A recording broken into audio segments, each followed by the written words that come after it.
The apple doesn't fall far from the tree, and that's doubly true when the tree is as magnificent as the home valley, a slice of beauty carved out of the landscape on the edge of the Peak District National Park.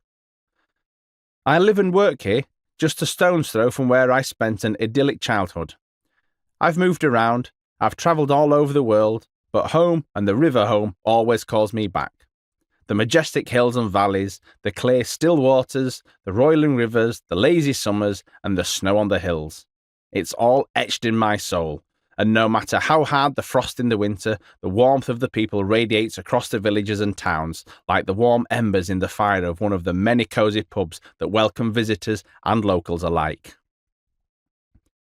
Where I live now, in the village of Holmfirth, midway between Manchester and Leeds, is only 30 minutes from where I grew up in the small town of Murfield. I know the area like the back of my hand, and although I've spent my life here, the beauty of the place still has the capacity to take my breath away when the sun hits the valley slopes at the right angle. I was born into West Yorkshire royalty. My dad, Alan Smith, was a rugby league player who played for Leeds Rhinos and Great Britain for the best part of 25 years. He has his own Wikipedia page, which gives you an indication of the level he played at and just how good he was. In West Yorkshire, and along the M62 corridor, rugby league is like a religion.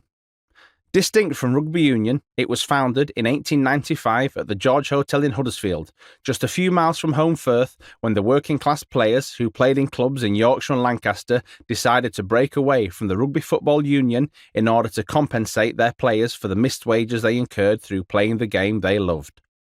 The breakaway, Northern Rugby Football Union, as it was initially called, caused massive controversy and illustrated another strong Yorkshire trait along with warmth, hospitality and love of a good brew, a sense of fairness and a brass neck. It's at this point that I should explain a little about Yorkshire for listeners who may not know about our rich history and geography, and who watch the Yorkshire Vet, or All Creatures Great and Small, or even Last of the Summer Wine, which was set in Holmfirth, and assume that Yorkshire is one place where all the Yorkshire vets meet in the pub at the end of the day for a pint of bitter with compo and Nora Batty. Yorkshire is huge.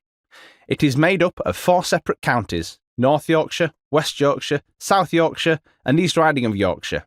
It covers areas as diverse as Sheffield, York, Leeds, Harrogate, Thirsk, the Yorkshire Dales, parts of the Peak District and the North York Moors.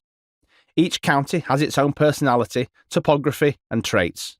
Yorkshire is a melting pot, and within it there are different accents, traditions and quirks. Anyway, back to my childhood. I was born in Dewsbury on October the 26th, 1989. To borrow a phrase from my professional life, I was a difficult carver. My mum, Catherine, was in hospital for 10 days because there were complications with the birth, and I was eventually delivered by caesarean section,